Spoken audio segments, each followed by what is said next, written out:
السلام علیکم، میں بیبر خان ہوں اور کچھ چیزیں آپ سے شیئر کرنی ہے۔ یہ کہ غیر ملکی میڈیا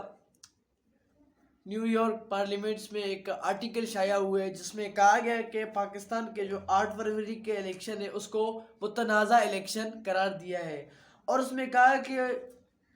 اس الیکشن میں طاقت کا استعمال کیا گیا ہے۔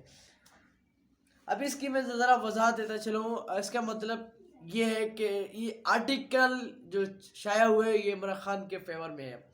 اور صرف امریکہ نہیں بلکہ پورے ورلڈ وائڈ میں، خاص کر کے یورپین جو ہے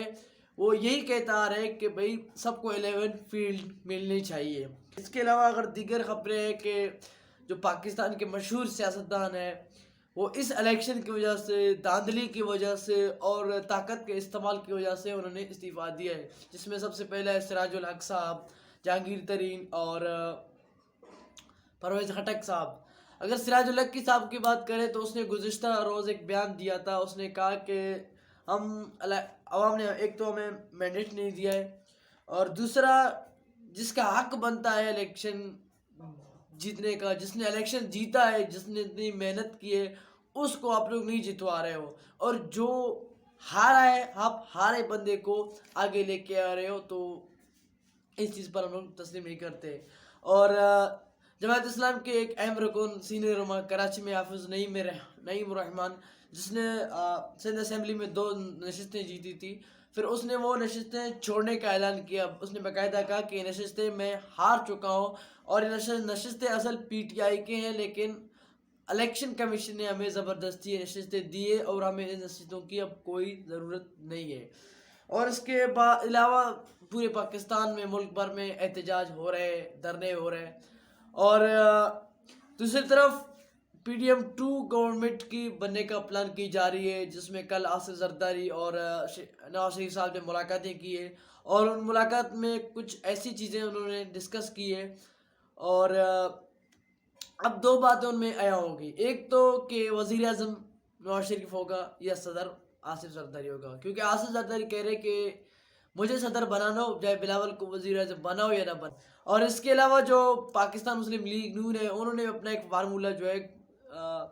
آصف زرداری کو پیش کی، اور آج اہم میٹنگ متوقع بھی ہے۔ اب الیکشن اگر پی ڈی ایم 2 آ گئی ہے تو اس میں کیا نقصانات ہو سکتے ہیں؟ دیکھیں، پی ڈی ایم 2 حکومت کی وہ شکل ہے جس میں بہت سارے پارٹیز ہوتے ہیں، بہت سارے جماعتیں ہوتے مل کر ایک پارٹیز بناتے ہیں۔ ابھی کل کو خدا نخواستہ اس میں اگر نون لیگ کی حکومت بنتی ہے تو پیپلز پارٹی کو بھی اس میں شامل کرنا ہوتا ہے، ایم کیو ایم کو بھی شامل کرنا ہوتا ہے، اور آزاد امیدواروں کو بھی شامل کرنا ہوتا ہے۔ پھر کل اگر یہ جو ہے ظاہر ہے کہ الیکشن سے پہلے بلاولز اور شہباز شریف اور الیکشن سے پہلے پیپلز پارٹی اور نون لیگ کے درمیان کافی اختلافات تھے،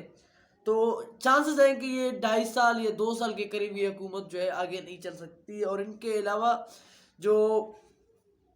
دھاندلی کے خلاف جو درخواستیں ہیں وہ سپریم کورٹ تک پہنچ چکی ہے، اور ان کا فیصلہ بھی ہو جائے گا۔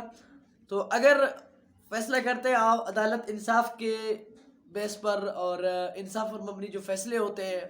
تو ان کے مطابق گورنمنٹ پاکستان تحریک انصاف کی ہوتی ہے۔ لیکن اب سوال ہمارا بنتا ہے کہ پاکستان تحریک انصاف کے تو سب آزاد امیدوار ہیں، تو وہ کیسے گورنمنٹ بنائیں گے؟ تو ان کے لیے ہوگا کہ وہ ایک پارٹی میں شمولیت کریں گے، جو کہ چھوٹے چھوٹے پارٹیاں ہوں گے، جیسے ایم ڈبلیو ایم ہے اور سنی تحریک ہے، ان کے علاوہ کچھ مزید پارٹیاں ہیں، وہ ان میں شامل ہو کر اپنے نشستیں جو ہے لے کے جائیں گے اور ایک گورنمنٹ بنائیں گے۔ اب کے پی کے میں آپ کو جو ہے وزیر اعلیٰ علی امین گنڈاپور صاحب جو ہے اس کے چانسز زیادہ ہے سب سے پہلے، اور اس کے بعد جو یہ پی ڈی اے کی حکومت بنے گی یہ تو کافی زیادہ تباہی مچا دے گا، کیونکہ سب کو اپنی پڑی ہوتی ہے۔ ظاہر ہے جو پیپلز پارٹی اگر مسلم لیگ نون کے ساتھ اتحادی مل کر کام کرنے کی کوشش کرے گا، تو ظاہر ہے ان کو بھی اپنا جو ہے اپنے ہی جو ہے پیٹ بھرنا ہے، اپنے ہی جو اپنا نقصان اٹھانا ہے، نقصان کا جو ہے اضلاع کرنا ہے، اور نون لیگ کو تو ویسے ہی اپنی پڑی ہوئی ہے،